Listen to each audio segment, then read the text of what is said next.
A millionaire saw a child pointing at a trash can, crying without stopping. When he came closer, the millionaire could not believe what he had found. The heavy iron door of Warren's restaurant creaked open at midnight, casting long shadows across the empty dining room. Ruby's heart pounded against her chest as she crouched behind the wine cabinet, clutching the small recorder in her trembling hands. The voices grew louder. Warren and his chef discussing something in hushed, urgent tones. Julian's brother is getting too close. Warren's voice carried across the room, dripping with contempt. We need to make sure he never finds out what really happened. Ruby pressed herself further into the shadows, barely daring to breathe. The recorder felt like it was burning in her palm, their confessions captured forever on the tiny device. Through the gap between the cabinets, she could see Warren's expensive shoes pacing back and forth, his agitation evident in every step. The chef's voice was hesitant, uncertain. "But sir, if he has evidence." Evidence. Warren's laugh was cold, hollow. The only evidence died with Julian years ago.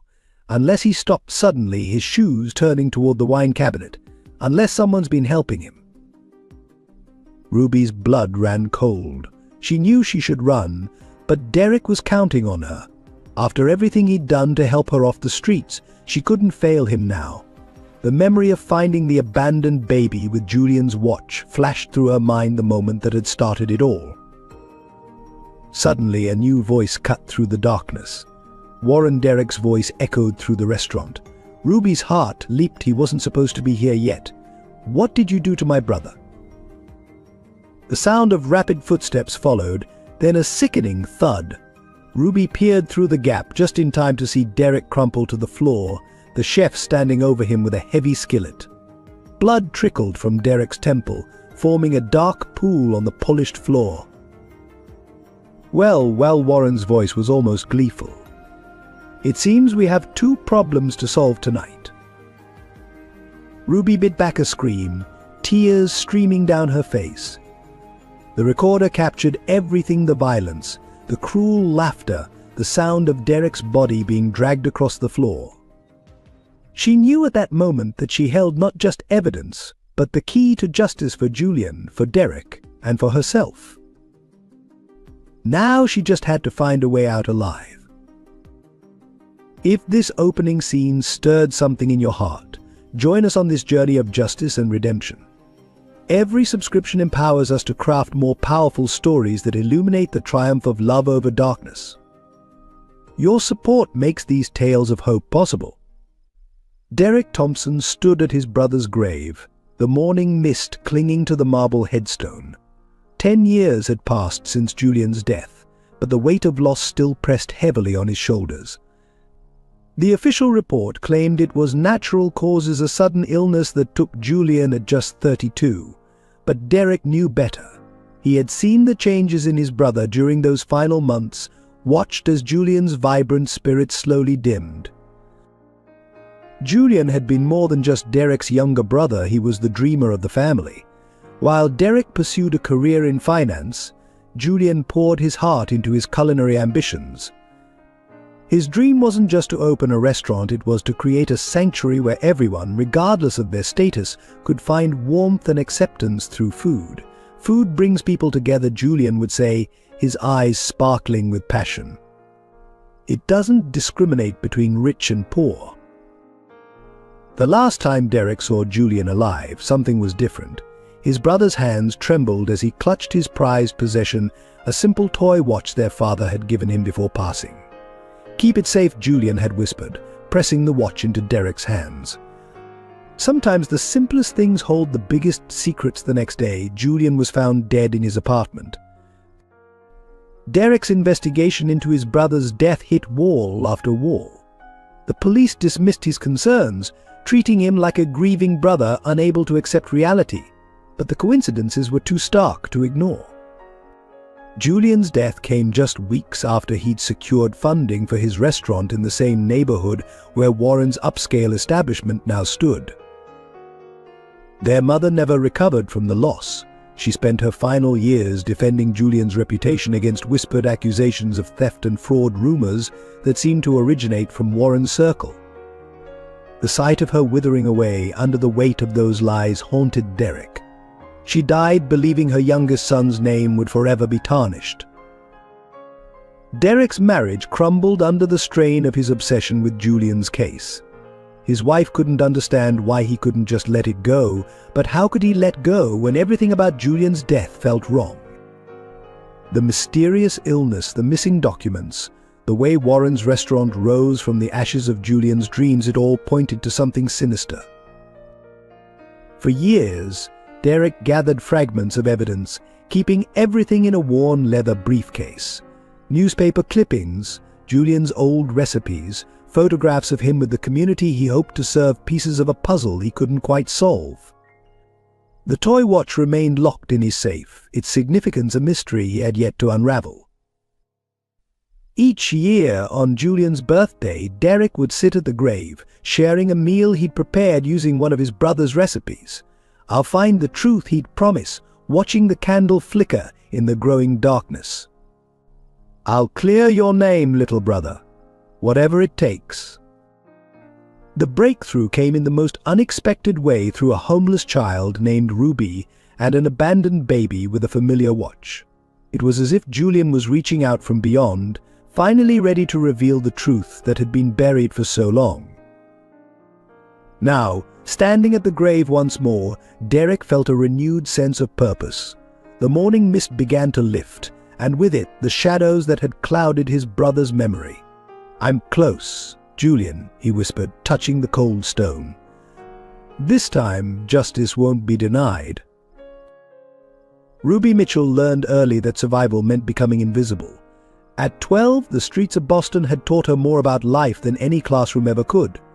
During the day, she melted into crowds, just another shadow people hurried past. At night, she sought refuge in the back alley of Warren's prestigious restaurant, where the warmth from the kitchen vents provided some comfort against the biting cold.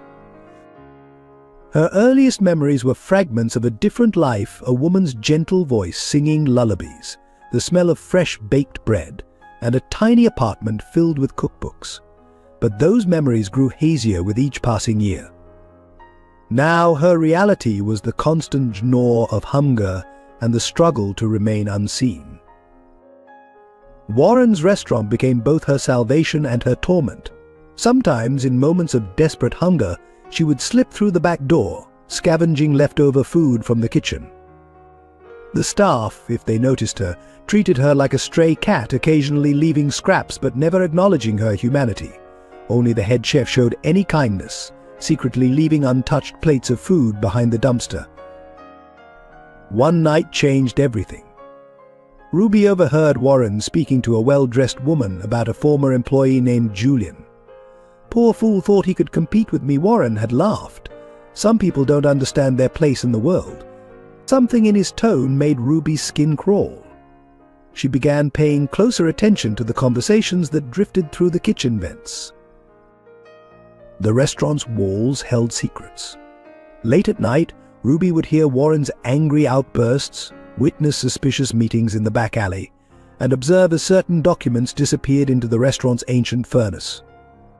She kept a small notebook, recording dates and snippets of conversations, though she barely understood their significance. Despite her circumstances, Ruby maintained a fierce dignity. She used the public library to educate herself, spending hours reading cookbooks and dreaming of a different life. Sometimes she'd stand outside the restaurant's front windows, watching families enjoy their meals together, imagining herself on the other side of the glass. Warren caught her once, rifling through the kitchen's garbage. Instead of calling the police, he offered her a deal: she could clean the restaurant after hours in exchange for leftover food. The offer seemed like mercy, but Ruby soon realized it was control. Warren watched her constantly, asking questions about what she'd seen or heard. Each meal felt like a transaction, bought with her silence. The other homeless children warned her about Warren. "He's not kind," they'd say. "He uses people, but hunger made choices simple." Ruby learned to move silently, to keep her eyes down, to become the invisible presence Warren wanted. Yet she couldn't shake the feeling that she was somehow connected to this place, to the mysterious Julian whose name she'd heard whispered in dark corners. She found old photographs in the restaurant's storage room, pictures of a different establishment that once stood there. In them, a young man with kind eyes stood proudly in a chef's uniform, surrounded by community members. The photos showed a different vision for the space, one of warmth and inclusion rather than exclusivity. Something about the man's smile tugged at Ruby's memories, but she couldn't understand why. Everything changed the night she found the baby in the dumpster, wrapped in old newspapers with a toy watch around its tiny wrist. The discovery set in motion a chain of events that would finally connect all the pieces: her mysterious past, Warren's secrets, and the truth about Julian's death. When Derek Thompson entered her life, asking questions about his brother Julian, Ruby recognized a chance for both justice and redemption. For the first time, she had a purpose beyond mere survival. The notebook she'd kept, filled with overheard conversations and observed secrets, might hold the key to uncovering the truth. Warren Pierce's empire was built on a foundation of broken dreams and carefully crafted lies. From the polished mahogany tables to the crystal chandeliers, every inch of his restaurant testified to his ruthless pursuit of success. Yet few knew the true cost of his rise to power, or the lives he'd destroyed along the way. 20 years ago, Warren was just another struggling restaurateur in Boston's competitive dining scene. His establishment, then called Pierce's Place, barely stayed afloat, serving mediocre food to dwindling crowds. The arrival of Julian Thompson in the neighborhood should have been insignificant, just another young chef with big dreams.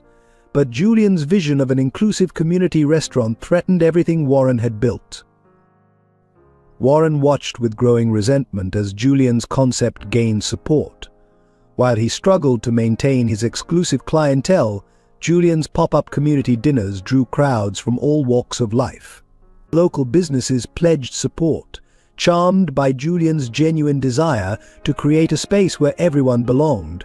The final straw came when Warren's own investors began questioning his business model, comparing it unfavorably to Julian's innovative approach. The transformation began subtly. Warren hired private investigators to dig into Julian's past, looking for weaknesses. He manipulated health inspectors, bribed local officials, and spread rumors about Julian's character. But Julian's reputation remained untarnished, protected by the genuine love he'd earned from the community. Warren's masterstroke came in the form of a partnership offer. He approached Julian with promises of collaboration, painting a picture of a restaurant that could serve both their visions. Julian, ever trusting, shared his business plans, his recipes, his dreams. Warren used this information to systematically dismantle everything Julian had built. The poisoning started gradually, small doses in Julian's daily coffee, delivered with a friendly smile. Warren watched with calculated satisfaction as Julian's health declined, as his hands began to shake too much to cook, as his sharp mind grew foggy. All while positioning himself as a concerned friend, offering to help manage the business during Julian's illness. After Julian's death, Warren moved quickly. He used forged documents to claim ownership of the property, destroyed evidence of his manipulation, and transformed the space into his vision of luxury dining. The community's protests were silenced through legal threats and economic pressure. Those who knew too much found themselves faced with accidents or sudden opportunities to leave town. The toy watch became his trophy, a reminder of his ultimate victory. Keeping it was risky, but Warren's arrogance demanded a souvenir. When he finally decided to dispose of it, leaving it with an abandoned baby seemed like poetic justice, another unwanted thing discarded in his wake. His new restaurant, Warren's, became the crown jewel of Boston's fine dining scene. Food critics praised his innovative menu, unaware that the signature dishes were Julian's creations. Society's elite flocked to his tables, drawn by the exclusivity and ignorant of the blood price of their luxury. Warren cultivated a careful public image, the self-made success story, the generous philanthropist who occasionally allowed charitable events in his restaurant, but behind closed doors he ruled through fear. His staff knew better than to question his methods or mention Julian's name. Those who showed too much curiosity about the restaurant's history found themselves suddenly unemployed, their reputations mysteriously tarnished. As years passed, Warren's power only grew. He opened more restaurants, each more exclusive than the last. His political connections ensured that health inspections were merely formalities, that zoning laws bent to his will, that police investigations into suspicious accidents quickly disappeared. But Warren's greatest fear remained buried in his past. The truth about Julian's death, documented in moments of paranoid precaution, haunted his private moments. He kept a careful watch on Derek Thompson's investigation, using his influence to block every attempt to uncover the truth. The homeless child, Ruby, worried him too. She saw too much, remembered too much. Now, as his carefully constructed world began to unravel, Warren faced a choice: silence those who threatened his empire, or watch everything he'd built crumble under the weight of truth. The answer, for a man like Warren, was never in doubt. He would do whatever was necessary to protect his position, just as he had done with Julian. The night that changed everything began with a scream. Ruby, searching for food behind Warren's restaurant, discovered something far more precious than discarded scraps. In the shadows of an industrial dumpster, wrapped in yesterday's newspapers, lay a newborn baby, impossibly small and eerily quiet. "Hello? Is someone there?" A deep voice cut through the darkness. Ruby froze, instinctively pulling back into the shadows she knew so well. But the baby's whimper betrayed their presence, and footsteps approached. Through the dim light, she saw a tall figure, Derek Thompson, though she didn't know his name yet. Their eyes met across the space between them, and Ruby saw something she rarely encountered on the streets: genuine concern. Not pity, not disgust, but real human concern. Derek moved slowly, hands raised to show he meant no harm. "I heard a scream. Are you all right?" Ruby pointed wordlessly at the dumpster, and Derek's gaze followed. His sharp intake of breath echoed in the alley as he saw the baby. Without hesitation, he reached in, gently lifting the tiny bundle. The newspaper fell away, revealing something that made Derek stumble backward: a toy watch, worn and dirty, secured around the baby's wrist. "This is impossible," Derek whispered, his voice thick with emotion. His fingers traced the watch's scratched face, and Ruby saw tears forming in his eyes. "This was my brother's, Julian's watch." The name sent a shiver through Ruby. Julian, the name she'd heard whispered in Warren's restaurant, always with an undercurrent of guilt or fear. She stepped forward, drawn by the raw pain in Derek's voice. I've heard that name before. In there," she pointed to the restaurant's back door. Derek's head snapped up, his attention suddenly laser-focused.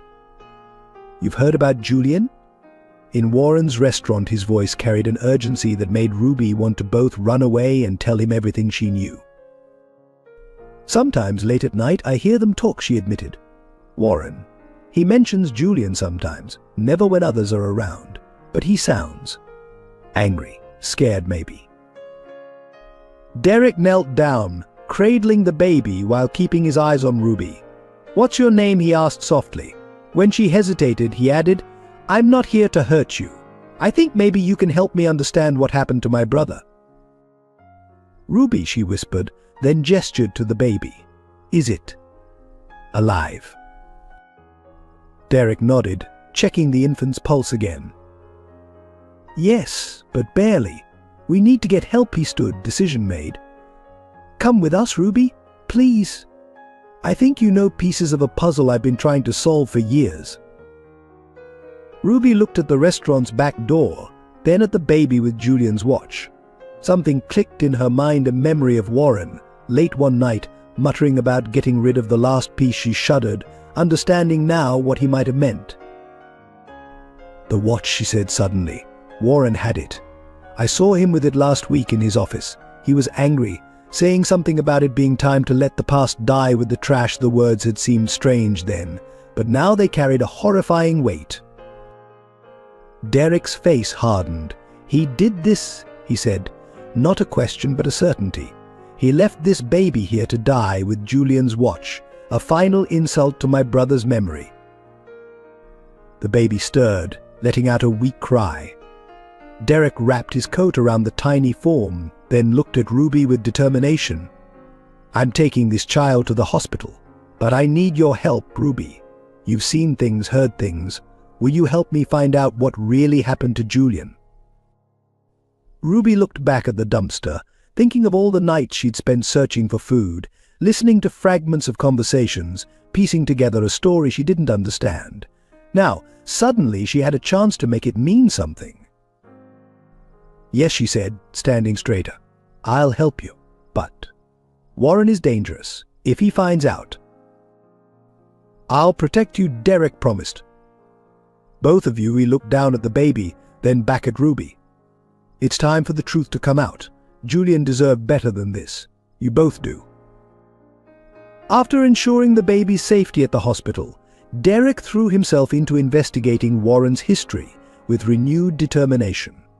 His home office became a war room, walls covered with photographs, documents, and newspaper clippings spanning 20 years. Ruby sat cross-legged on the floor, helping him organize the pieces of Julian's final months. "Look at this," Derek said, spreading out old building permits. Warren's original restaurant was failing. Health code violations, tax problems, everything. Then suddenly, right after Julian died, he had enough money to renovate completely. He traced the timeline with his finger. Where did that money come from? Ruby examined photographs of the restaurant's transformation. "The layout," she said suddenly. "It's exactly like the drawings I found in the storage room." The ones with Julian's name on them. She pulled out her worn notebook, filled with overheard conversations and observations. Warren didn't create this place. He stole Julian's design.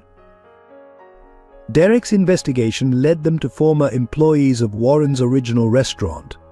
Most refused to talk, fear evident in their eyes, but one elderly chef, terminally ill and past caring about consequences, shared a chilling account. Warren would invite Julian for coffee every morning, the old chef recalled, his hands trembling. Always insisted on preparing it himself. After a few months, Julian started getting sick. His hands would shake, he'd forget things. Warren watched it happen with this smile. The chef's voice broke. "I should have said something then. God forgive me, I should have stopped it." Bank records revealed a pattern of suspicious transfers. Warren had systematically drained Julian's accounts in the weeks before his death, using forged signatures and backdated documents.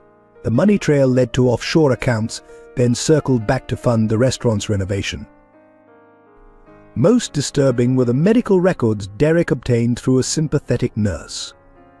Julian's symptoms matched chronic arsenic poisoning, tasteless, gradual, nearly impossible to detect without specific testing. Warren had literally been killing him one cup of coffee at a time. "Why didn't Julian suspect?" Ruby asked one night, sorting through old photographs. "He seems so smart in these pictures." Derek picked up a photo of Julian at a community dinner, because he always saw the best in people. Even when Warren started taking over the business, Julian thought he was just being helpful. His voice cracked. That's what Warren counted on, Julian's trust. Their investigation revealed a darker pattern in Warren's past. Other competing restaurants had mysteriously failed. Owners suffered accidents or suddenly left town. Health inspectors who cited violations were transferred or resigned. Warren hadn't just built a restaurant, he'd constructed a web of corruption and fear. Ruby proved invaluable, her years of invisible observation providing crucial details. She remembered conversations, meetings, faces that appeared in the restaurant's back alley. Her notebook contained dates and times that matched perfectly with suspicious incidents in Derek's timeline. One entry particularly caught Derek's attention. Warren angry about watch. Threw papers in furnace. said should have buried it with him. The date was just 1 week before they found the baby. The watch was evidence, Derek realized. Julian must have discovered something, documented it. Warren kept the watch as a trophy, but something made him panic, made him want to dispose of it. They discovered that Julian had been working on a detailed expose of corruption in the restaurant industry. His computer and notebooks vanished after his death, but Derek found backup files hidden in Julian's old email account. The documents outlined a network of bribes, health code violations, and labor exploitation centered around Warren's operations. He was going to expose everything, Derek said, reading through Julian's notes. Not just the restaurant, but the whole corrupt system that allowed Warren to operate. Ruby, who had been examining old photographs, suddenly gasped. She held up a picture of Julian at a community event. In the background, barely visible, was a woman Ruby recognized, her mother, years younger, wearing a waitress uniform. "I remember her working at a restaurant," Ruby whispered. Before she disappeared, she used to talk about a kind chef who helped everyone. Her hands trembled. "It was Julian, wasn't it? That's why Warren hates me being around. I remind him of that time." Derek stared at the photograph, pieces clicking into place. Warren hadn't just killed Julian, he'd destroyed an entire community that had grown around Julian's vision. The abandoned baby, Ruby's presence, even the watch. They weren't random events. They were threads in a tapestry of vengeance and guilt that Warren had woven over decades. Late one night in Derek's study, Ruby sat staring at the photograph of her mother with Julian. The weight of the decision before her felt overwhelming. Warren had made it clear what happened to people who threatened his empire. They disappeared, just like her mother. "I can't guarantee your safety," Derek said softly, watching her internal struggle. "What we're doing, it's dangerous. Warren has powerful friends. No one would blame you for walking away." He placed a gentle hand on her shoulder. "You've already helped more than I could have hoped." Ruby traced her mother's face in the photograph. "She used to sing while she cooked," she whispered. "I remember that. She'd tell me stories about this wonderful chef who believed food could change lives." Her voice caught. "Warren didn't just kill Julian, did he? He killed that whole dream. He killed my mother's hope." The hospital had called earlier. The abandoned baby was recovering, growing stronger each day. Ruby had visited twice, watching the tiny figure fight for life with a determination that sparked something in her own heart. The toy watch remained in evidence, but its message was clear: some things were worth fighting for, no matter the cost. "I know what he's capable of," Ruby continued, opening her notebook. "I've watched him destroy people for years. The homeless woman who used to sleep behind the restaurant, she disappeared after seeing something through the kitchen window.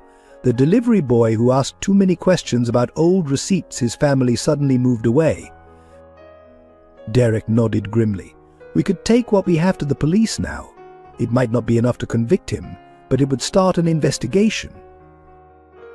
"No," Ruby said, her voice stronger. "If we do that, he'll destroy the evidence before they can act. We need something he can't deny, something recorded, something that proves everything." She stood up, decision made. "I can get that. He doesn't see me, not really. I'm just another street kid to him." "Ruby," "No," Derek protested. "It's too dangerous. If he catches you." "He won't," she insisted. "I've survived on the streets for years because I know how to be invisible. And now." She picked up the photograph again. "Now I have something worth fighting for. Julian tried to expose the truth, and Warren killed him for it. My mother knew something, and she disappeared. That baby was left to die with Julian's watch. It has to stop."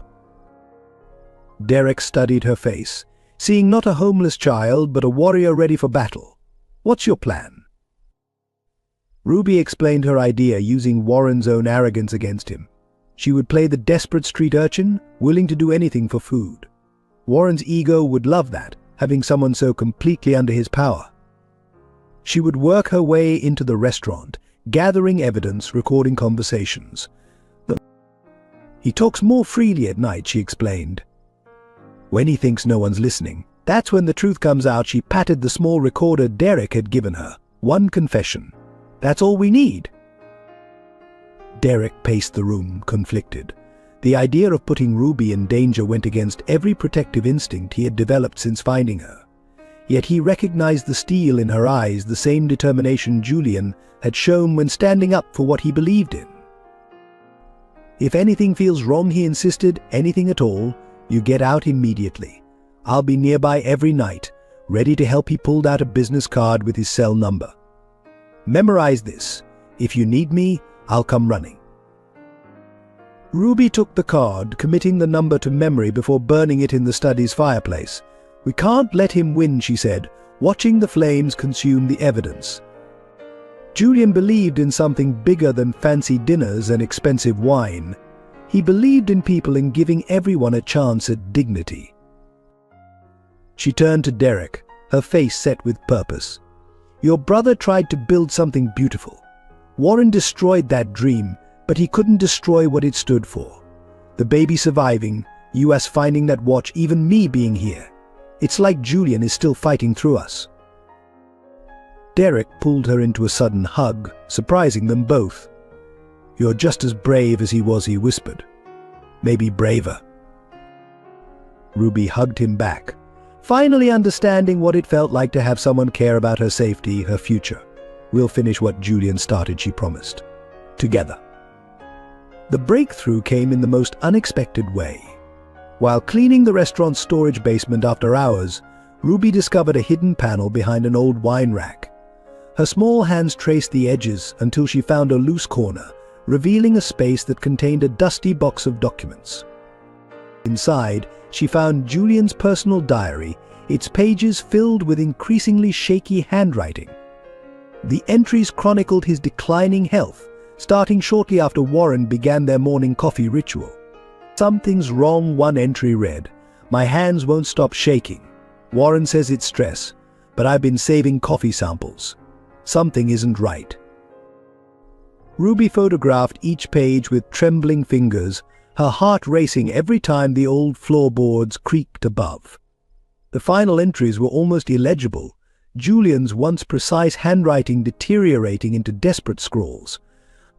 The last dated entry chilled her to the bone. Warren's coffee. Test results tomorrow. If I'm right about the arsenic. The entry ended abruptly. Julian died the next day. Hidden among the diary pages, Ruby found medical receipts for toxicology tests and a sealed envelope addressed to Derek. Inside was a letter, never delivered, detailing Julian's suspicions and evidence. He'd been systematically collecting samples of Warren's special blend coffee, storing them in a secret location. Derek, Ruby whispered into her phone, hiding in the dark basement. I found something. Julian knew. He was gathering proof before her voice caught as footsteps sounded overhead. That night, they followed Julian's coded instructions to a small storage unit across town. Inside, preserved in sealed containers, were dozens of coffee samples. Each was dated, matching entries in Julian's diary about his symptoms. A final container held a note: if you're reading this, Warren succeeded. Test these. The truth is in the coffee. Derek arranged for private testing through a lab in another state, away from Warren's influence. The results confirmed their worst fears, increasing levels of arsenic in each sample, carefully administered to mimic a natural decline in health. He made it look like a wasting disease, Derek said, reviewing the lab reports. Doctors were so focused on Julian's symptoms, they never suspected poison. Warren watched him die slowly, pretending to be a concerned friend. But the evidence revealed something even more sinister. Among Julian's papers was a list of other suspicious deaths in the restaurant industry, competitors and critics who had mysteriously fallen ill over the years. Warren's pattern of elimination stretched back decades. Ruby found additional proof in the restaurant's old account books, hidden behind the same panel. Warren had been embezzling money from Julian's accounts while he was sick, using Julian's forged signature. The funds were traced to offshore accounts and then back to Warren's restaurant renovation. He didn't just kill Julian, Derek realized, spreading the documents across his study floor. He stole everything: the money, the restaurant plans, even Julian's original recipes. He built his success on my brother's grave. The most damning evidence came from Julian's final days. He had recorded conversations with Warren, capturing subtle threats and veiled admissions. In one recording, Warren spoke about removing obstacles and how some people need help leaving the business. Julian's voice, already weak, challenged him like the others. Warren, the ones who disappeared. Ruby discovered that her mother had worked as a waitress during that time, witnessing Warren's suspicious activities.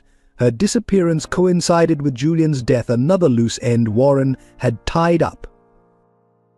"My mom," Ruby said, holding a staff photo from that era. "She knew too much. That's why she vanished. That's why I ended up on the streets." Tears rolled down her face as years of questions finally found answers. Derek held her as she cried, his own grief mixing with rage at Warren's cruelty. "We have him," he said firmly. "This time he can't escape justice." Julian made sure of that. The final piece fell into place when Ruby connected the abandoned baby to Warren's attempt to dispose of Julian's watch. "He kept it as a trophy," she explained. "But when we started investigating, he panicked. Leaving it with an abandoned baby was his way of disposing of evidence while making a final mockery of Julian's compassion." They gathered the evidence: the diary, test results, financial records, and recordings, creating multiple copies stored in secure locations. Julian had died building this case, and they wouldn't let his final effort be in vain. The atmosphere in Warren's restaurant changed subtly after their discovery. Ruby felt his eyes following her as she cleaned, noticed how conversations stopped when she entered a room. The pretense of benevolent employer dropped away, replaced by something predatory and calculating. One evening, as Ruby was leaving through the back door, Warren stepped out of the shadows. "You've been quite curious lately," he said softly, his voice carrying a deadly undertone. "Spending time in the basement, looking through old files. Why is that, I wonder?" He moved closer, backing her against the wall. "What exactly are you looking for?" Ruby's heart hammered in her chest, but she kept her voice steady. "Just cleaning, Mr. Warren." Like you asked, she clutched her bag tighter, feeling the weight of Julian's diary inside. Warren's hand shot out, gripping her arm with bruising force. "Let's be clear," he hissed. "I own this place, everything and everyone in it. Street rats like you should know their place." His fingers dug deeper. "Accidents happen to people who forget that." Later that night, Derek found Ruby trembling in his study. As she described Warren's threat, his face darkened with fury. "He won't touch you," Derek promised. "We'll get you somewhere safe." But Warren's reach extended further than they imagined. The next morning, Derek's car brakes failed on his way to work. A random mugging attempt left him with cracked ribs. Anonymous calls filled his voicemail with detailed descriptions of his daily routine, a clear message that he was being watched. The threats escalated. Ruby returned to her hidden sleeping spot behind the restaurant to find all her possessions destroyed. A note pinned to her tattered backpack read, "Children who play with fire get burned." That same night, a small fire broke out in Derek's garage, destroying boxes of Julian's old papers. Warren cornered Derek at a local coffee shop, sliding into the seat across from him with casual menace. "Your brother never learned," he said, stirring his coffee with deliberate slowness. "Some dreams are too big for little people. He died understanding that. Are you smarter than he was?" Derek met his gaze steadily. "Is that a threat, Warren?" Warren smiled, cold and empty. "A reminder.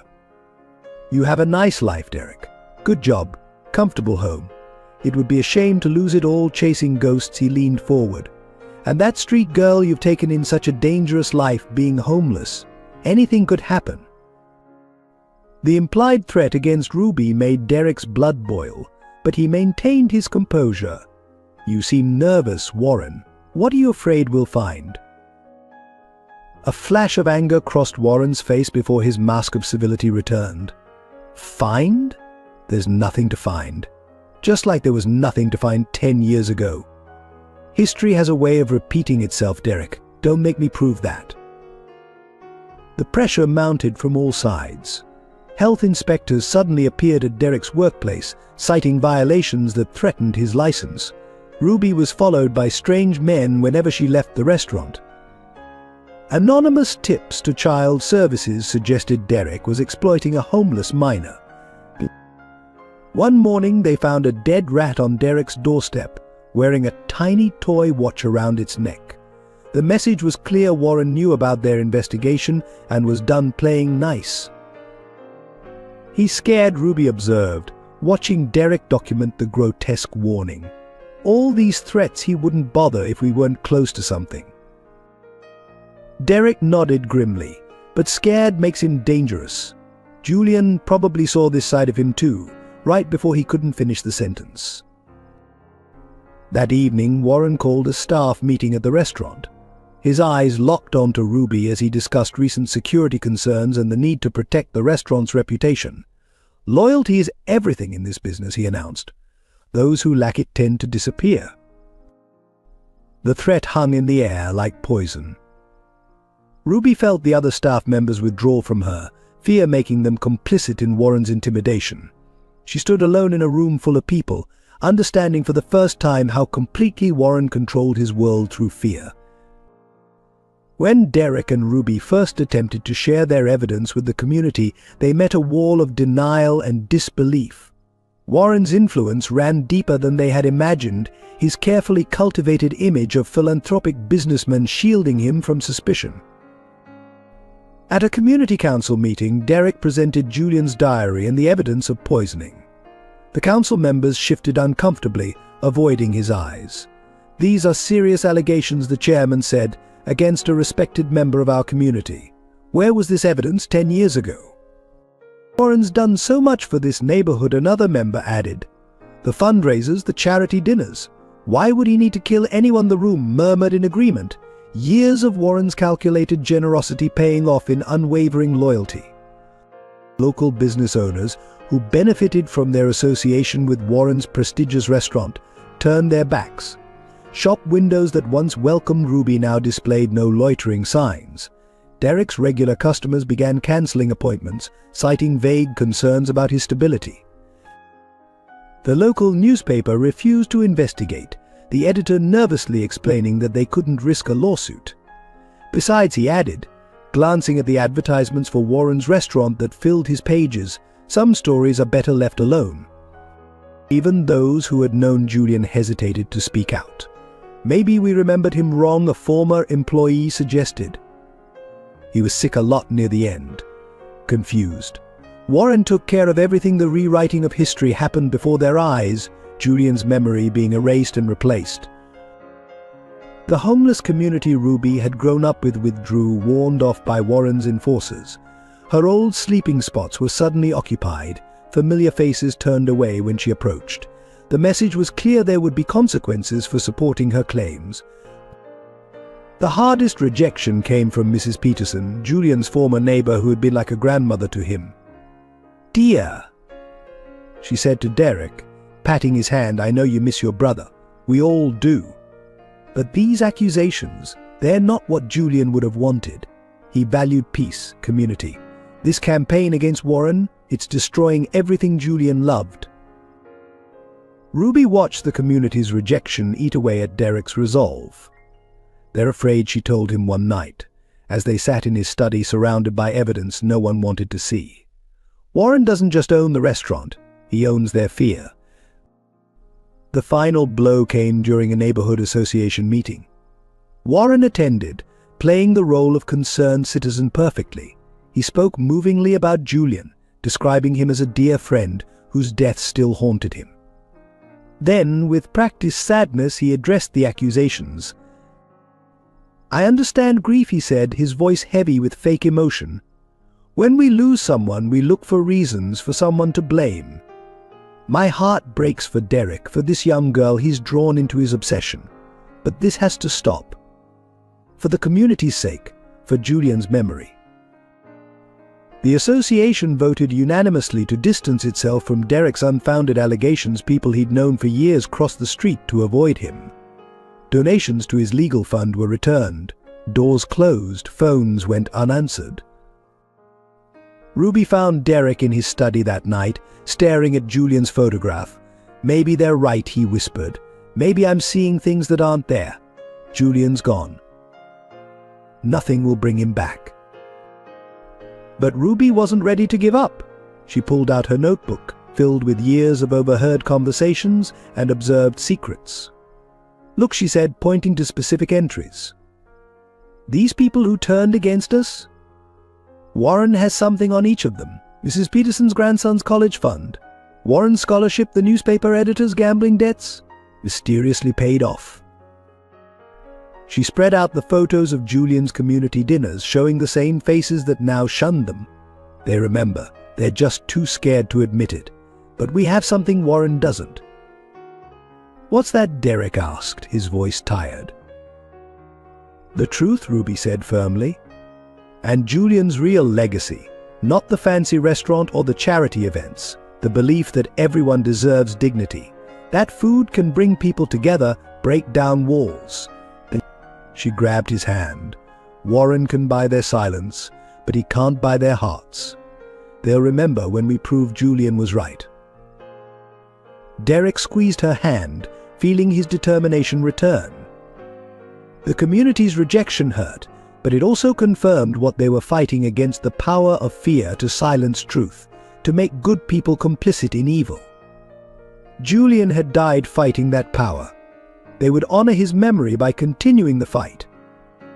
The basement of Warren's restaurant felt different at night, the shadows longer, the silence heavier with secrets. Ruby moved silently through the darkness, her small recorder ready to capture any evidence that might bring justice for Julian. She had chosen this night carefully. Warren was hosting a private meeting in his office, the kind where guards were posted at the doors and staff were sent home early. Hidden behind wine racks, Ruby could hear voices drifting down through the old ventilation system. Warren's voice carried clearly, growing louder as alcohol loosened tongues and lowered guards. "Remember when that fool Julian thought he could change things?" Warren laughed, the sound bitter and cold. "Some people need to learn their place in the natural order." Ruby's hands trembled as she adjusted the recorder, making sure to capture every word. The conversation above turned to business names of officials bought, health inspectors bribed, competitors threatened. Warren spoke freely, secure in his power, never suspecting that a small girl in the darkness below was documenting his confessions. Suddenly, footsteps on the stairs made Ruby freeze. The chef was coming down for more wine, his shoes clicking against the wooden steps. Ruby pressed herself into a narrow space between shelves, hardly daring to breathe. The chef passed within inches of her hiding spot, muttering to himself about Warren's dangerous mood. As he selected bottles, Ruby caught fragments of his whispered monologue. "Should have helped Julian, shouldn't have let Warren. The coffee, I knew about the coffee." Each word confirmed their suspicions, but Ruby needed more concrete evidence. The chef left, but Ruby stayed motionless, counting to 100 before daring to move again. She had discovered that the old ventilation system could carry her small frame to different parts of the building. Carefully she climbed inside, crawling through dusty passages that hadn't seen maintenance in years. Above Warren's office she found a loose vent cover that offered a perfect view of the room below. Warren sat at his desk, surrounded by men in expensive suits. On the desk lay folders, documentation of his crimes that Ruby knew they needed to copy. She watched as Warren pulled out Julian's old notebook, the one they had been searching for. "Last piece of evidence," he said, holding it up. "After tonight, nothing will be left to connect us to that unfortunate incident." He reached for his lighter. Ruby knew she had to act. Using techniques learned from years on the streets, she created a distraction, a carefully timed crash from another part of the building. As Warren and his guests rushed to investigate, she dropped silently into the office through the vent. Her hands shook as she photographed page after page of the notebook, along with documents spread across the desk. Bank statements showing bribes, letters threatening competitors, receipts for arsenic purchases. Warren had kept everything, his arrogance making him careless. The voices were returning. Ruby scrambled back into the vent, pulling the cover closed just as Warren re-entered. Her heart pounded so loud she feared they would hear it, but the men below resumed their meeting. "The Thompson boy is becoming a problem," one man said. "Like his brother doesn't know when to quit." Warren's response chilled Ruby to the bone. "Everything has a solution." Julian's was in his morning coffee. Derek's will be equally effective. Ruby recorded it all, fighting back tears as Warren detailed his plans to eliminate Derek, just as he had Julian. The casual way they discussed murder made her stomach turn, but she forced herself to stay, to capture every damning word. Hours passed. Ruby's muscles cramped from staying still, but she didn't dare move until the meeting ended. As the last guest left, Warren made a final phone call to someone he called the cleaner he arranged for Derek to have an accident within the week. Only when the lights went out and Warren's car left the parking lot did Ruby emerge from her hiding place. Her whole body trembled with exhaustion and fear, but she had done it. In her pocket, the recorder held the truth about Julian's murder and Warren's criminal empire. She sent a text to Derek. "Got it. All of it. Get me out." Minutes later, Derek's car appeared in the back alley. Ruby ran to it, clutching her evidence close. As she reached for the door handle, a voice behind her made her blood freeze. Going somewhere, the chef stood in the doorway, his face unreadable in the darkness. Ruby prepared to run, but the chef raised his hands. "Wait," he said softly.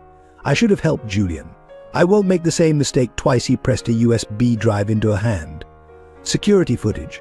Warren doesn't know I kept copies. Get justice for Julian." Ruby dove into Derek's car, her heart racing as they sped away. In her lap lay the proof they needed: recorded confessions, photographed documents, security footage, and the testimony of a guilty man finally choosing to do right. "We did it," she whispered, looking at Derek's determined profile. "We got him." Derek reached over and squeezed her hand. "Julian would be proud of you," he said, his voice thick with emotion. "Let's finish this. For him." The weight of uncovering Warren's crimes took an unexpected toll on Derek. After Ruby's successful mission, he spent hours reviewing the evidence, listening to Warren's cold confessions about Julian's murder. Each recording, each document, brought fresh waves of guilt and self-loathing. "I should have known," he whispered one night, sitting in Julian's old room, untouched since his death. The coffee meetings, the sudden illness, Warren's convenient solutions, all the signs were there. I was too blind, too caught up in my own life to see my brother dying in front of me. Ruby found him there, surrounded by Julian's old notebooks and photographs. His eyes were red from lack of sleep, his normally neat appearance disheveled.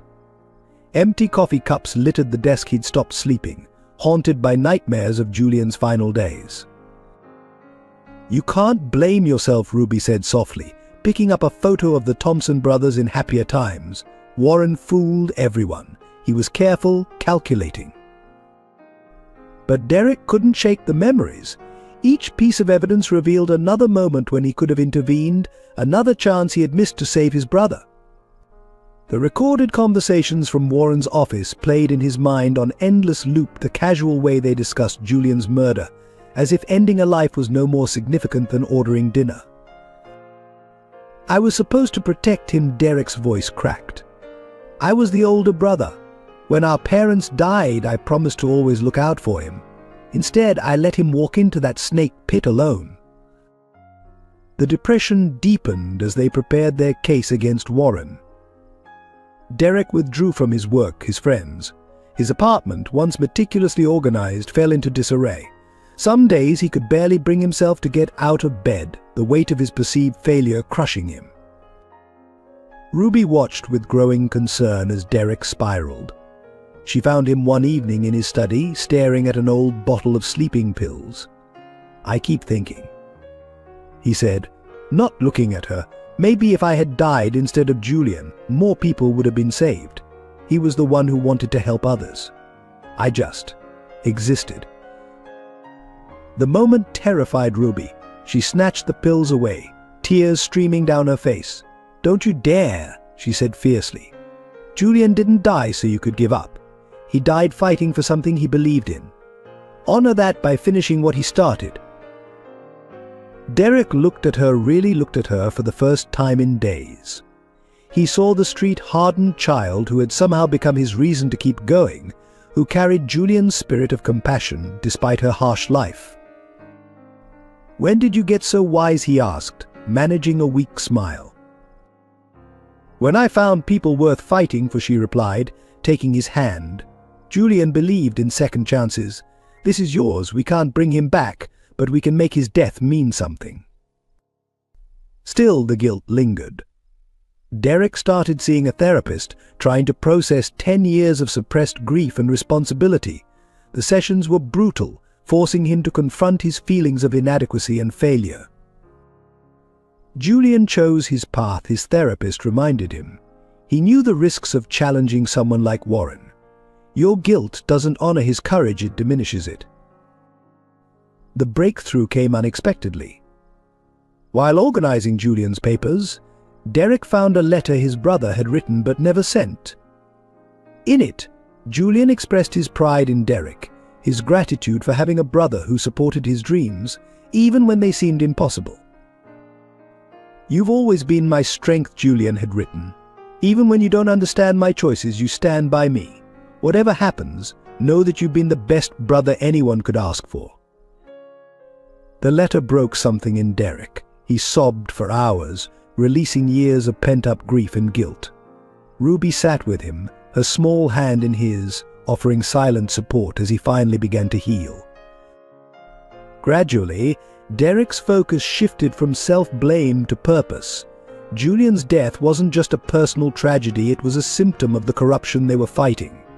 His brother had died trying to create something beautiful in a world Warren had made ugly.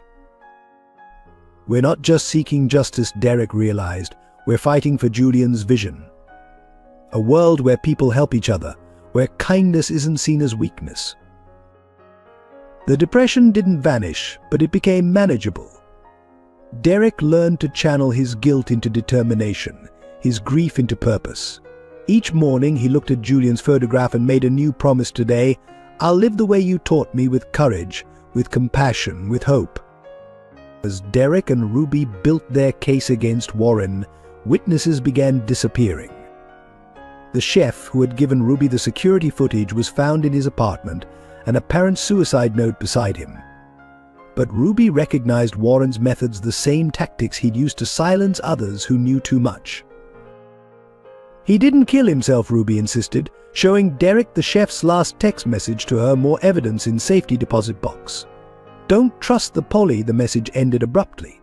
When they checked the safety deposit box, it had already been emptied. Warren moved systematically through anyone who might corroborate their story. Former employees received midnight visits from his security team, some recanted their statements, others left town without warning. A waiter who had witnessed Julian's decline was involved in a mysterious car accident, leaving him in a coma. The homeless community faced particularly brutal intimidation. People Ruby had known for years vanished from their usual spots. Those who remained wouldn't meet her eyes, fear having replaced any loyalty they once felt. "Tell your friend to drop it," one old man whispered to Ruby as she brought him food. "Warren's men, they're not just threatening us anymore." Tommy disappeared last week, found his cart in the river. His hands shook as he spoke. Some fights aren't worth dying for. But Warren's most insidious tactics targeted potential allies in the business community. Restaurant owners who had known Julian found their establishments facing sudden health code violations. Suppliers who supported Derek's investigation lost contracts. Banks called in loans without warning.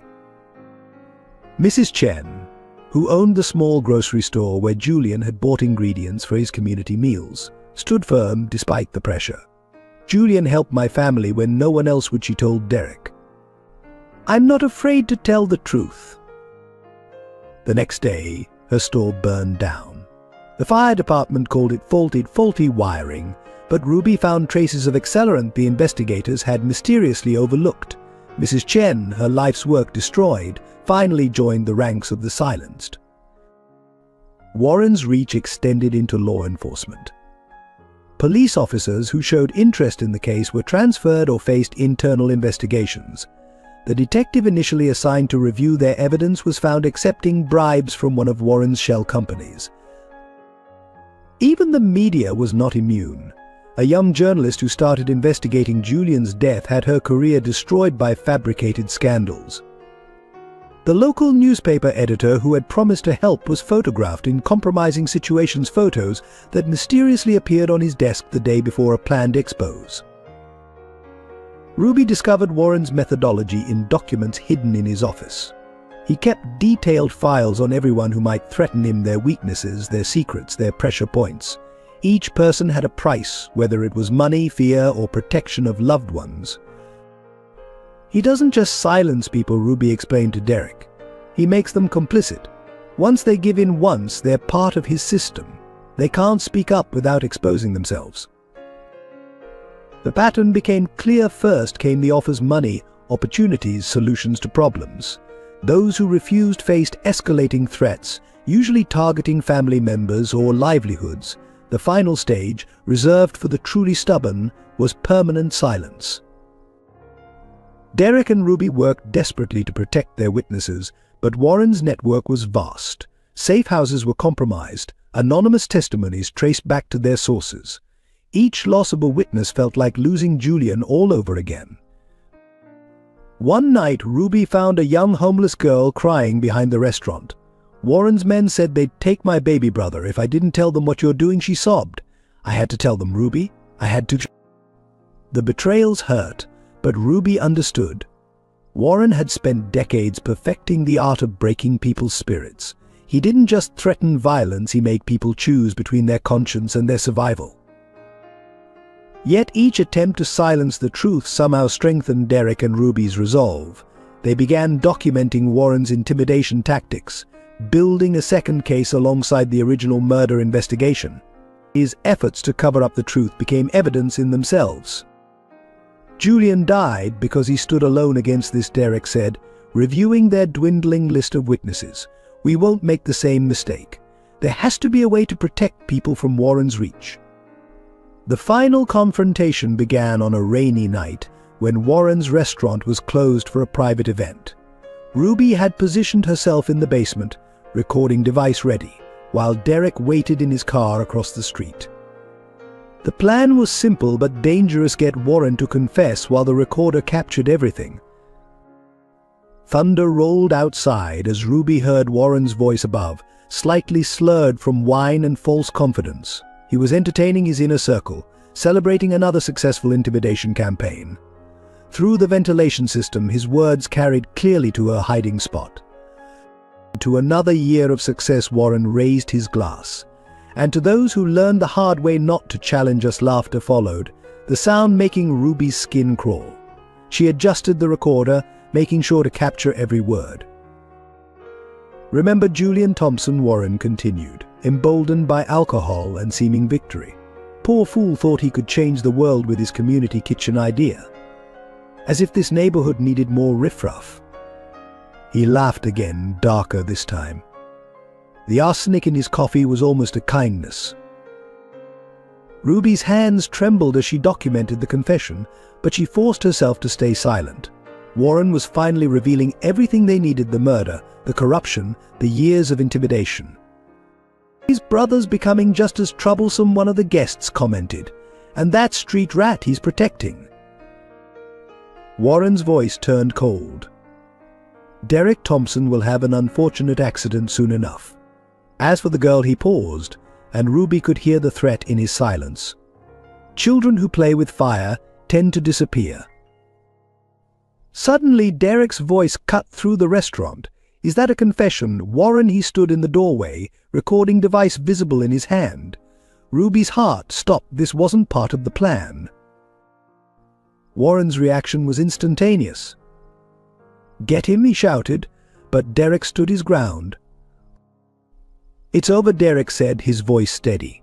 "We have everything, the poisoning, the threats, the witnesses you silenced.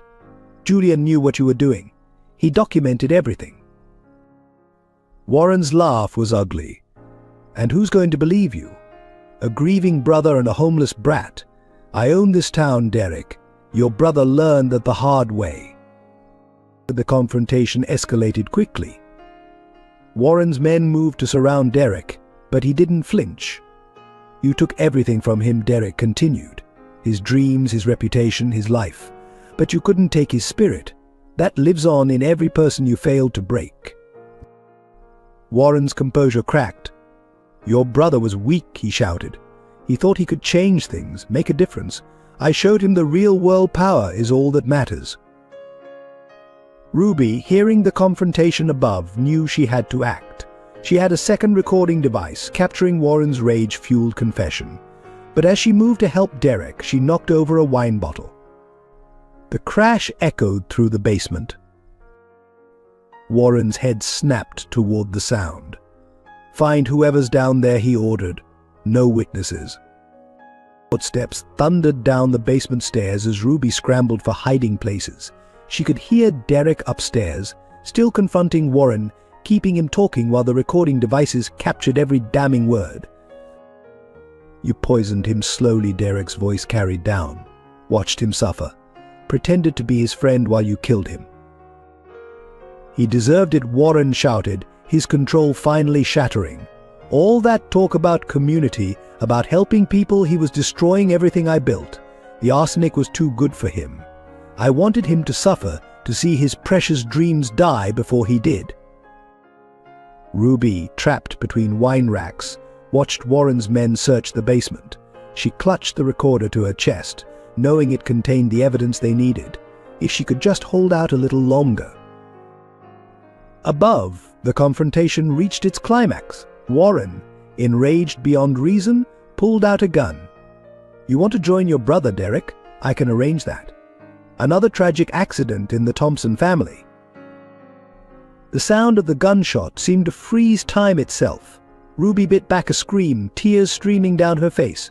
But then she heard Derek's voice again. "Strong and clear. Is that another confession, Warren?" Police sirens pierced the night. Warren's face, visible through the basement grating, contorted with rage and disbelief as officers flooded the restaurant. His empire was crumbling, and he knew it. The police interview room fell silent as Ruby's recordings played. Warren's voice, captured in moments of unguarded arrogance, filled the space with undeniable evidence of his crimes. Detective Sarah Martinez leaned forward, her experienced eyes narrowing as each damning confession unfolded. Julian Thompson was a fool, Warren's recorded voice declared, thinking he could change things with his community kitchen nonsense. The arsenic in his coffee taught him the reality of business. The recording captured every detail, the methods of poisoning, the timeline, the calculated destruction of Julian's reputation. Ruby sat beside Derek, both watching as Warren's face turned ashen.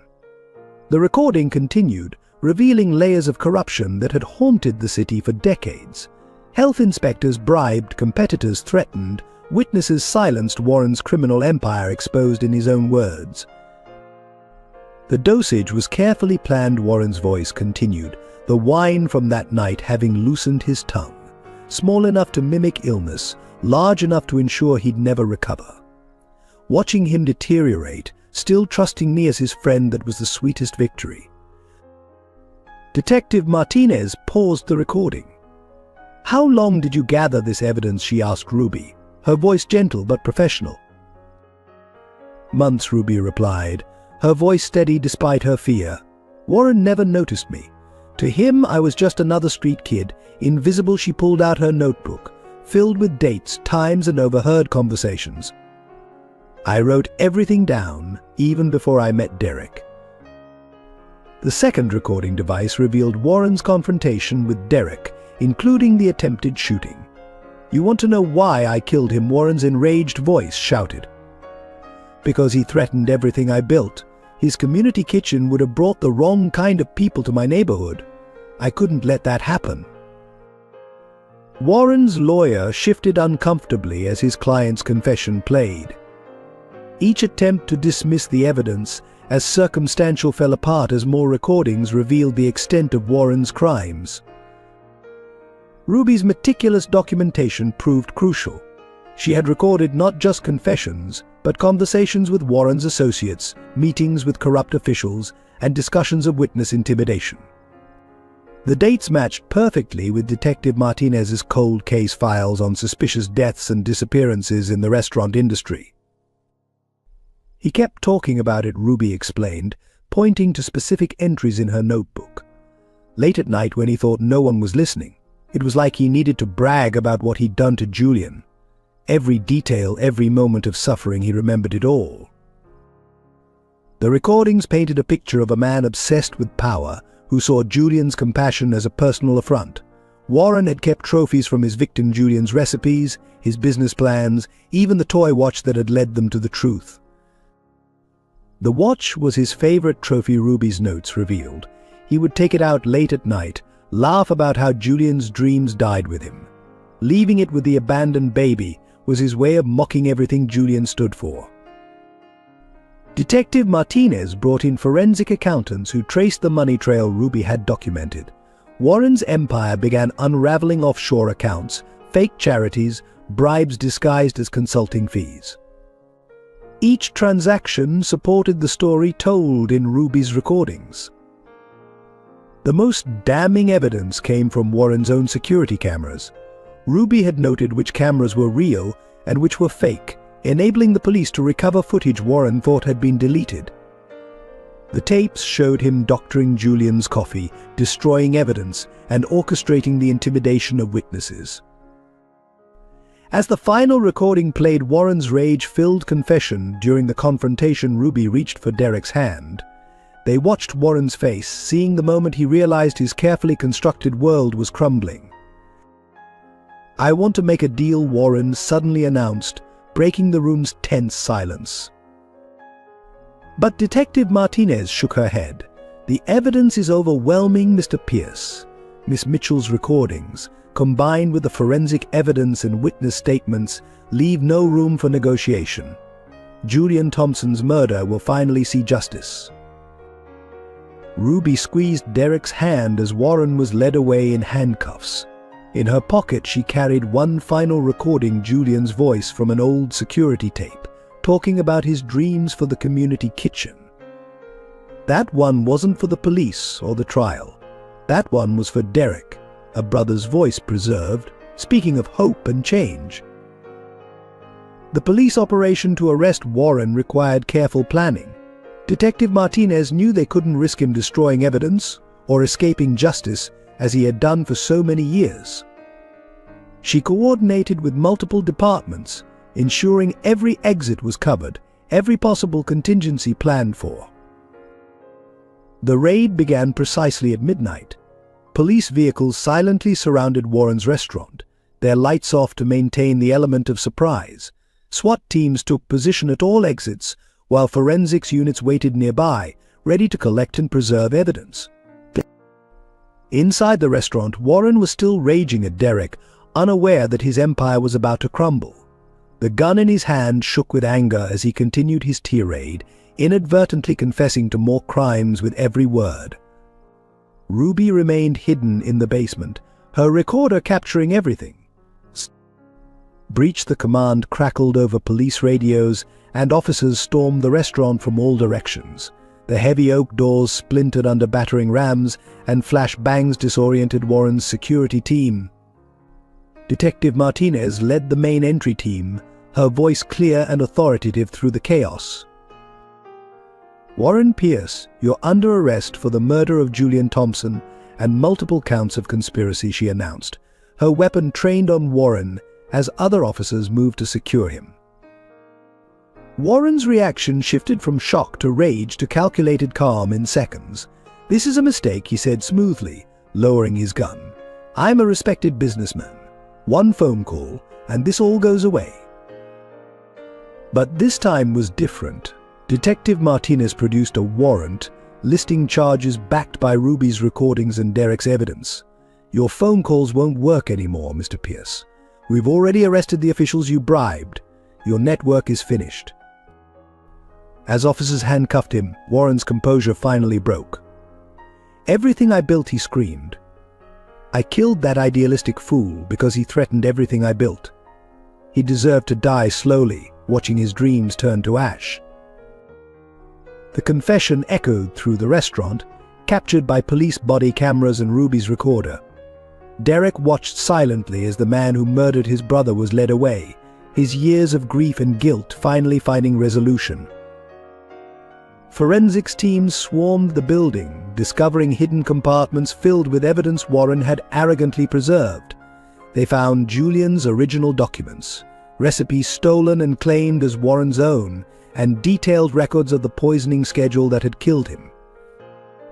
Ruby emerged from the basement, clutching her recorder and notebook. Detective Martinez personally collected them, ensuring the chain of evidence remained unbroken. You're very brave, she told Ruby. Both of you are. Julian would be proud. The arrest made headlines. Restaurant mogul arrested for decade-old murder. Former employees came forward, their fear of Warren finally overcome by the sight of him in handcuffs. The community that had shunned Derek began to remember Julian's kindness, their silence broken by Warren's fall. As police led Warren to the waiting patrol car, he turned to Derek one last time. He was weak, Warren spat. All his talk about community and helping others, that's not how the world works. I showed him the real way of things. Derek stepped forward, his voice steady. No, Warren. Julian was stronger than you'll ever understand. His dream of bringing people together, of using food to build community, that's what terrified you. Because you could buy property and influence, but you couldn't buy what Julian had: people's love and trust. The evidence recovered from the restaurant revealed the full scope of Warren's crimes. Files detailed decades of corruption, blackmail, and violence. The officers discovered records of other murders, carefully disguised as accidents or illnesses, each victim a threat to Warren's power.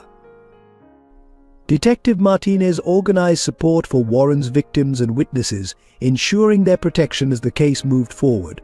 The homeless community Ruby had grown up with began receiving help, their stories of Warren's intimidation finally heard and believed. Ruby watched as police carried box after box of evidence from the restaurant. It's really over, she whispered to Derek. Julian can rest now. Derek pulled her into a hug, both of them exhausted but relieved. Through the restaurant's windows they could see the sun beginning to rise, marking the end of Warren's reign of terror and the beginning of justice for Julian. The trial of Warren Pierce revealed a darkness that had poisoned the city for decades. As prosecutors presented their case, the courtroom fell silent, stunned by the scope of his crimes. Julian's murder was just the tip of a criminal empire built on intimidation, corruption, and murder. Evidence showed that Warren had eliminated at least 7 other restaurant owners over 20 years, each death carefully orchestrated to appear natural or accidental. Like Julian, they had threatened his dominance of the local restaurant scene. Each victim had received the same treatment: gradual poisoning, character assassination, and finally, death disguised as illness or accident. Ruby's mother's disappearance was finally explained. Sarah Mitchell had been a waitress who witnessed Warren tampering with Julian's coffee. Her disappearance was revealed to be murder, her body buried beneath Warren's first restaurant.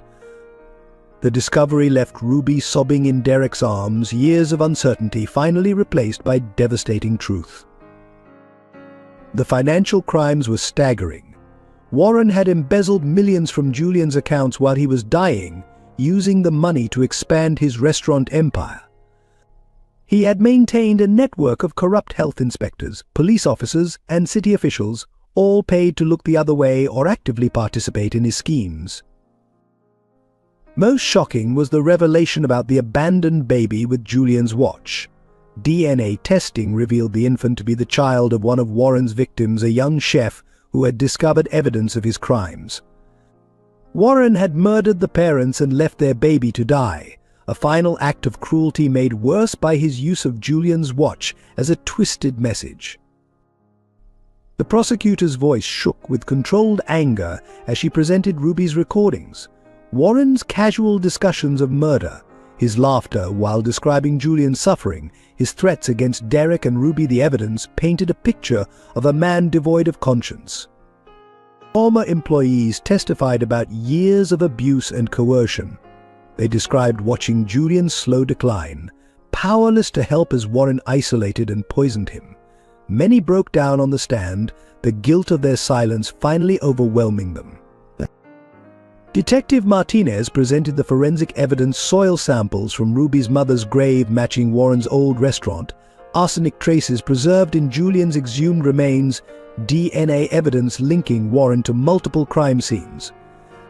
The scientific proof supported every word of Ruby's recordings.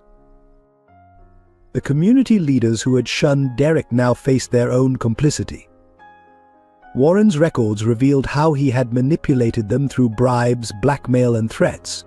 Their testimony showed how one man's evil had corrupted an entire neighborhood's moral compass. Warren sat emotionless throughout the proceedings, showing no remorse as his victims' families testified about lives destroyed. Only when Ruby took the stand did his mask slip, revealing the rage that had driven him to murder Julian and destroy so many others. "He killed my mother," Ruby testified, her voice steady despite her tears. "He killed Julian. He tried to kill that baby." All because they saw the truth about who he really was. Her testimony, combined with her detailed documentation of Warren's crimes, left no doubt about his guilt. The evidence painted a picture of a man who saw kindness as weakness, community as a threat. Warren had built his empire by destroying anyone who challenged his vision of power and exclusivity. Julian's dream of a restaurant that welcomed everyone, that built community through food, had represented everything Warren despised.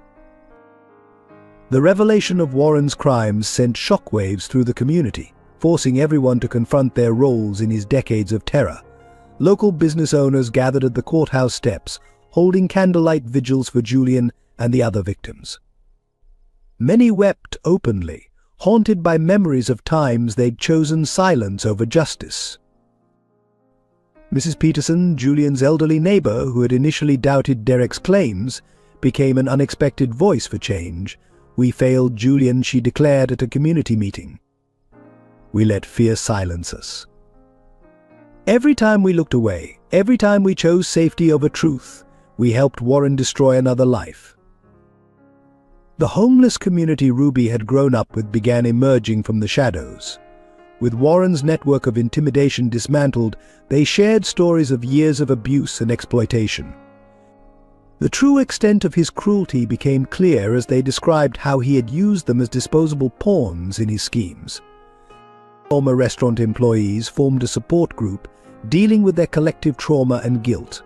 The chef, who had given Ruby the security footage, though deceased, was posthumously honored for his final act of courage. His family received support from a victims fund established by the district attorney's office.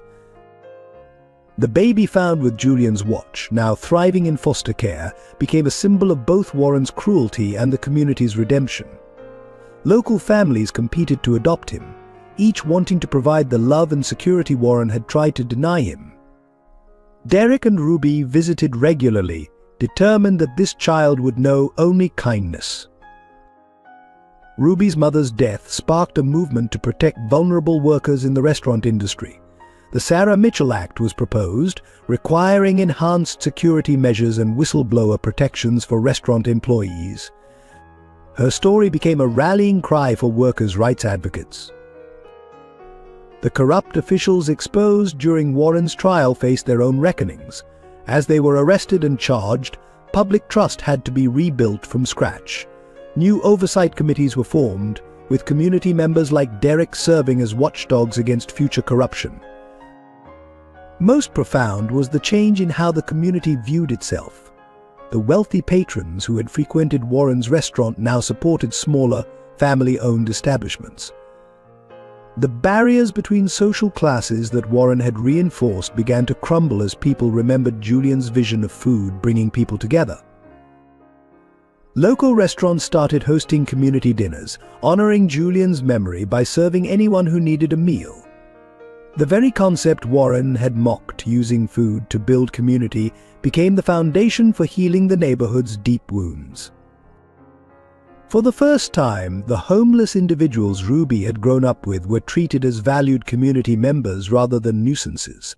Their stories were heard, their needs addressed, and their dignity restored. The transformation Julian had dreamed of began happening, sparked by the exposure of Warren's crimes. But healing wasn't easy.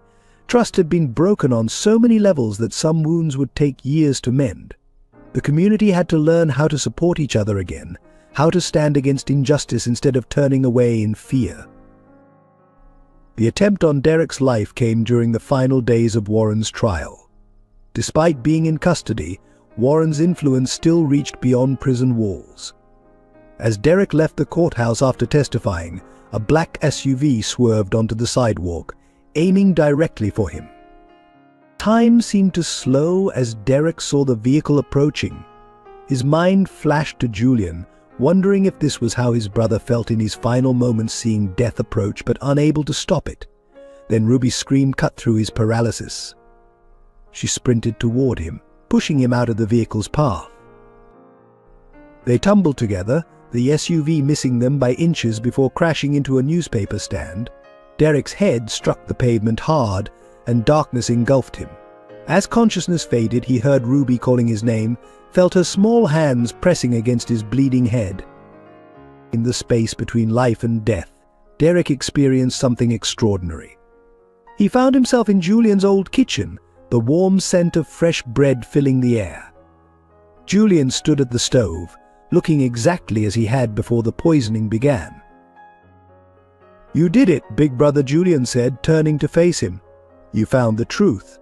You protected what I couldn't." His smile was gentle, free of the pain that had marked his final days. Derek tried to speak, to apologize for not saving him, but Julian shook his head. "No regrets," he said firmly. "You gave my death meaning. You and Ruby, you're carrying forward everything I believed in. That's worth more than revenge." The vision shifted, showing glimpses of the future Ruby graduating college, the abandoned baby growing into a strong young man, a new restaurant rising from the ashes of Warren's empire. Julian's voice echoed, "This is your legacy now. Live it for both of us." Derek awoke in the hospital 3 days later, Ruby asleep in a chair beside his bed. His head throbbed, but the guilt that had haunted him for 10 years had lifted. He understood now that honoring Julian's memory meant embracing life, not dwelling in grief. The police caught Warren's hitman, adding attempted murder to his growing list of charges. But Derek barely registered this news. His focus had shifted to the future Julian had shown him, the work still to be done, the lives still to be touched. "I saw him," he told Ruby when she woke. "Julian, he showed me what we need to do next." His voice was weak but filled with purpose. Ruby squeezed his hand, understanding in her eyes. She had kept vigilant watch during his unconsciousness, refusing to leave his side, just as he had refused to abandon her. Their bond, forged in tragedy and strengthened by shared purpose, had become unbreakable. The discovery came while Derek was still recovering in the hospital. Ruby, organizing his apartment, found a loose floorboard beneath Julian's old desk. Inside was a waterproof container filled with letters, each dated and sealed, along with a USB drive and a small leather notebook. "Dear Derek," the first letter began. "If you're reading this, then my suspicions about Warren were correct. I'm writing these letters to explain everything, to ensure the truth survives even if I don't." The handwriting was steady, written before the poisoning had begun to affect Julian's motor skills. Each letter detailed another aspect of Warren's corruption. Julian had meticulously documented health code violations, worker exploitation, and suspicious accidents at competing restaurants. He'd gathered testimonies from homeless individuals who had witnessed Warren's late-night activities, including meetings with corrupt officials. The most shocking revelation came from the USB drive.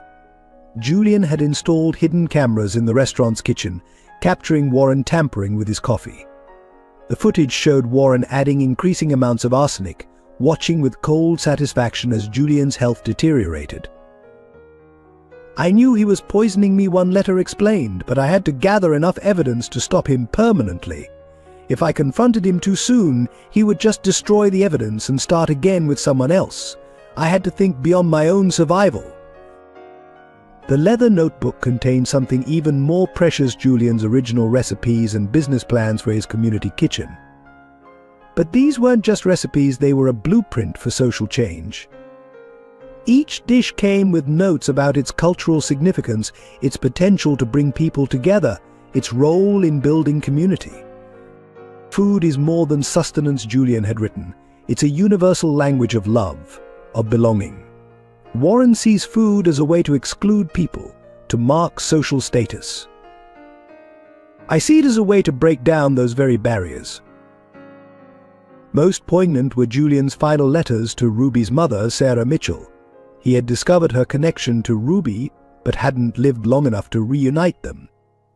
"Sarah is documenting Warren's crimes," he wrote. "She's brave, like her daughter, but I fear for her safety. If anything happens to me, make sure Ruby knows her mother died protecting others." The last letter was dated the day before Julian's death. His handwriting was shaky, but his words remained clear and strong. "Derek, don't let guilt consume you. I chose this path knowing the risks. What matters isn't how I died, but what we stood for. The restaurant wasn't just about food, it was about dignity, community, hope. Those values can't be poisoned." Along with the letters was a sealed envelope containing adoption papers. Julian had been preparing to adopt Ruby, having discovered her connection to Sarah. He had recognized in her the same spirit of resilience and compassion that had driven his own mission. "She's special, Derek," the final letter read. "If anything happens to me, find her, protect her. She carries her mother's strength and her own unique light. Together you can build something even more beautiful than I imagined." Ruby read the letters with tears streaming down her face, finally understanding why she had felt such a deep connection to Julian's story. She wasn't just fighting for justice, she was completing a circle that had begun before she was born. Derek watched her from his hospital bed, seeing his brother's compassion living on in this brave young girl who had risked everything for truth. Julian's letters hadn't just provided evidence, they had given them a roadmap for healing, for transformation, for hope. The truth emerged from a DNA test ordered during the investigation of Sarah Mitchell's murder. The results arrived while Derek was still in the hospital, delivered personally by Detective Martinez. Her hands trembled slightly as she opened the envelope. "Ruby," she said gently, "we compared your DNA with samples from both Sarah Mitchell and Julian Thompson." She paused, meeting Ruby's eyes. "The results show that Julian was your biological father." The revelation stunned both Ruby and Derek into silence. Ruby's memories suddenly shifted, taking on new meaning: her mother's stories about the kind chef, her inexplicable connection to Julian's case, even her inherited love of cooking. It all made sense now. Further investigation revealed the full story through Sarah's preserved diary. She and Julian had fallen in love while working at his first restaurant. When Sarah discovered she was pregnant, Warren had already begun his campaign of intimidation. Fearing for their child's safety, they had kept Ruby's paternity secret. "I remember him now," Ruby whispered, tears falling freely. "He used to come to our apartment late at night. Mum would let him hold me, and he'd tell stories about the restaurant he was going to build." The memories surfaced like bubbles in clear water, each one bringing both joy and pain. Julian's letters took on new significance. His determination to protect Ruby, his secret preparation of adoption papers, his final battle against Warren, it had all been for his daughter. Even in death, he had found a way to bring her back to her true family. Derek watched his niece. The word felt strange and wonderful as she processed the truth. She had Julian's eyes, his determination, his unwavering sense of justice. The family resemblance was suddenly obvious, written in every line of her face. "He knew," Ruby said, reading through Julian's letters again. "He was gathering evidence, not just to stop Warren, but to make sure I would be safe. He died protecting me." Her voice broke on the last words. Sarah's diary revealed that Warren had discovered the truth just before Julian's death. He had used this knowledge to force Sarah's silence, threatening Ruby's life if she exposed his crimes. When Sarah finally decided to come forward anyway, Warren had eliminated her, leaving Ruby alone on the streets. "Your father was the bravest man I ever knew," Derek told Ruby, pulling her into a hug. "And now I understand why you're just as brave. It's in your blood." The discovery changed everything. Ruby wasn't just a witness or an ally in their fight for justice. She was Julian's legacy, living proof that love and courage could survive even the darkest circumstances. News of Ruby's identity strengthened the prosecution's case against Warren. The jury saw not just a murderer, but a man who had deliberately orphaned a child, who had tried to destroy an entire family. The revelation of Ruby's paternity transformed the trial from a criminal case into a story of family, loss, and ultimate redemption. Detective Martinez ensured that all legal documentation was updated to reflect Ruby's true identity. Ruby Mitchell became Ruby Mitchell Thompson, her father's name finally restored to her after so many years. The revelation of Ruby's identity sparked a profound change in the community. Those who had once shunned Derek and doubted Julian's innocence now rallied around his daughter. The neighborhood that Warren had tried to control through fear began healing through acts of collective support and remembrance. Local restaurants, once intimidated by Warren's influence, joined together to establish a culinary scholarship in Julian's name. The program would help underprivileged youth pursue careers in cooking, embodying Julian's belief that food could transform lives. Mrs. Peterson, the elderly neighbor who had initially doubted Derek, opened her home to Ruby, sharing stories of Julian's early days in the neighborhood. "He would test his recipes," here she told Ruby, tears in her eyes. "Always saying how food brought people together. Now I see that spirit in you." The homeless community Ruby had grown up with received support from an unexpected source. Business owners who had once called police to remove them now offered jobs, housing assistance, and dignity. Julian's vision of a community that cared for all its members began taking shape. Even Warren's former employees stepped forward, determined to make amends. They shared stories of Julian's kindness, how he would feed anyone who was hungry, regardless of their ability to pay. Their testimonies helped rebuild his reputation and restore his true legacy. The baby found with Julian's watch was adopted by a local family who had known Julian. They promised to raise him with stories of the man whose death had ultimately led to his rescue. Ruby visited often, forming a special bond with the child who, like her, had been saved by her father's legacy. Local officials, eager to distance themselves from Warren's corruption, established the Julian Thompson Community Development Fund.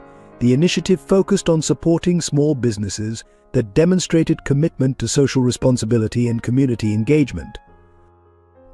Derek watched in amazement as the neighborhood transformed. Streets that had once emptied at nightfall now buzzed with community gatherings. The barriers between social classes that Warren had enforced began dissolving as people shared meals, stories, and support. Ruby found herself at the center of this transformation, not as a victim or a witness, but as living proof of Julian's values. Her story inspired others to confront their own complicity in Warren's regime and work toward redemption. "Your father believed in second chances," Derek told Ruby as they watched another community dinner unfold. "He would be proud to see how you've helped give this neighborhood a second chance." The weekly community dinners became a symbol of this redemption. People from all walks of life gathered to share food and fellowship exactly as Julian had envisioned. Ruby often cooked, using her father's recipes, keeping his dream alive through every meal served. The opening of Julian's dreams took place exactly 1 year after Warren's conviction.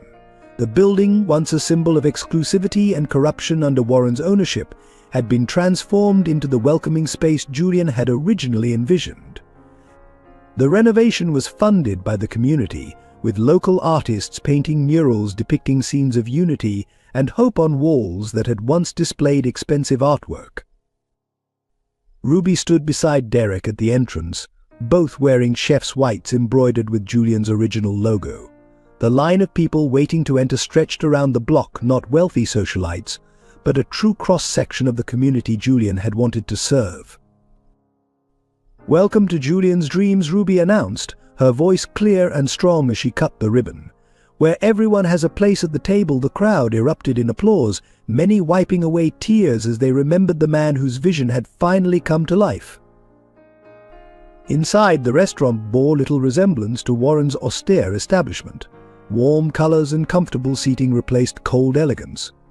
The menu featured Julian's original recipes, with prices set on a sliding scale to ensure accessibility for all. A wall of photographs told the story of Julian's life and legacy, including newly discovered pictures of him with Ruby as a baby. The kitchen operated on Julian's principles: apprenticeships for at-risk youth, cooking classes for the community, and a policy that no one would be turned away hungry. The staff included former homeless individuals Ruby had known from the streets, now trained and employed with dignity. Derek watched as Ruby worked in her father's kitchen, moving with the same grace and purpose he remembered in Julian. She had inherited not just his talent for cooking, but his ability to make every person who entered feel valued and welcome. The centerpiece of the restaurant was Julian's original toy watch, displayed in a case near the entrance. Beneath it, a plaque read, "Time reveals truth. Justice comes to those who wait." In memory of Julian Thompson, who gave his life fighting for a dream that could not be poisoned. The first meal served was Julian's signature dish, a simple but perfect bread that he had once said could feed body and soul alike. As the aroma filled the restaurant, Derek saw tears in Ruby's eyes, knowing she was remembering the father she had lost and found again through this place. "He's here," Ruby whispered, looking around at the vibrant, diverse crowd enjoying their meal together. This is exactly what he wanted: not just a restaurant, but a home for everyone who needs one. The evening ended with a community feast where everyone helped serve everyone else, breaking down the traditional barriers between staff and customers. It was the embodiment of Julian's philosophy that food was about more than sustenance. It was about building connections, creating family, and nourishing hope. 6 months after Julian's Dreams opened, the restaurant hosted a special gathering. Former employees from Julian's original venture, friends who had helped expose Warren's crimes, and even some of Warren's victims' families came together to share their stories and begin healing. The evening began with Derek and Ruby unveiling a previously undiscovered video of Julian, found in the old restaurant's security archives. In it, Julian spoke directly to camera, as if he knew someday his family would watch. "Food brings people together," he said, his eyes bright and alive. "When we share a meal, we share our humanity. That's what Warren never understood." Ruby, now officially Ruby Mitchell Thompson, stood at the front of the room and shared memories of her mother Sarah. Stories of late-night cooking sessions, whispered conversations about Julian, and dreams of a better future brought both tears and laughter from the assembled guests. The baby found with Julian's watch, now a toddler named Hope by his adoptive parents, played near the memorial wall. Ruby had become his godmother, ensuring that both children affected by Warren's cruelty would grow up surrounded by love and family. Detective Martinez attended with news that more of Warren's victims had been identified and their families notified. Each family received a special edition of Julian's cookbook, complete with his handwritten notes about the power of food to heal and unite. The most touching moment came when Mrs. Peterson presented Ruby with Julian's original chef's coat, carefully preserved all these years. "He would want his daughter to have this," she said, her voice trembling. "You're carrying his dream forward in ways he could only imagine." Derek watched his niece don the coat, seeing in her the perfect blend of Julian's compassion and Sarah's strength. The Thompson family legacy had not ended with Julian's death.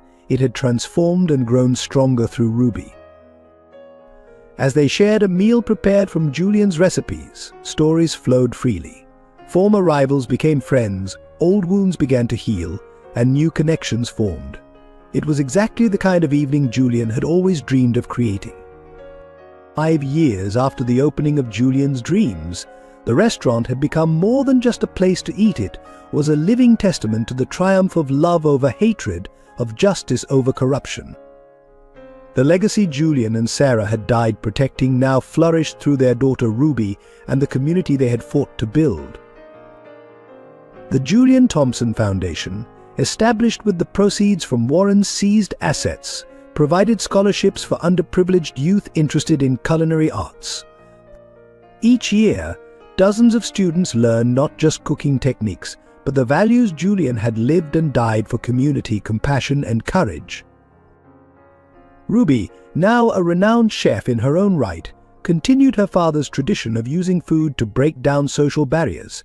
Her cooking classes for homeless youth became a model program replicated in cities across the country. Many of her first students had gone on to open their own community-focused restaurants. Derek, watching his niece carry forward Julian's dream, finally found peace with his brother's death. The guilt that had haunted him for so long transformed into purpose as he mentored young entrepreneurs who shared Julian's vision of business as a force for social good. The neighborhood Warren had tried to control through fear became known instead for its inclusive community events, centered around the restaurant. Monthly Everyone's Table dinners brought together people from all walks of life, sharing food and stories in the spirit Julian had always envisioned. Hope, the baby found with Julian's watch, grew into a curious child who loved helping in the restaurant's kitchen.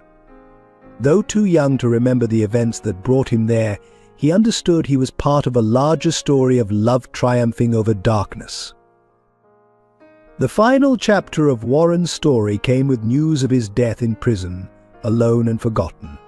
But Julian's story continued to grow and evolve through every life touched by his dream, every meal shared at his daughter's table, every act of kindness inspired by his sacrifice. As Ruby closed the restaurant one evening, she found Derek staring at Julian's picture on the memorial wall. "He won, didn't he?" she said softly. "Not just against Warren, but in showing us all a better way to live." Derek nodded, pulling his niece close. He believed love was stronger than fear, he replied. And look around, he was right. The legacy lived on in every meal served, every life changed, every barrier broken down. Julian's dream had not died with him, it had taken root and flourished in ways he could never have imagined, proving that some dreams are too powerful to be poisoned, some loves too strong to be destroyed. If this story of justice, love, and redemption has touched your heart, we invite you to share your thoughts in the comments below.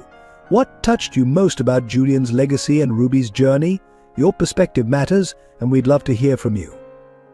Support our team's dedication to crafting meaningful narratives by subscribing to our channel.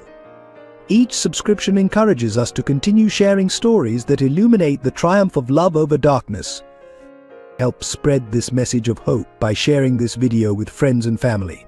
Together we can inspire more people to believe in the power of justice and love. Don't forget to like this video to help others discover this touching story. Join our community of storytellers and dreamers.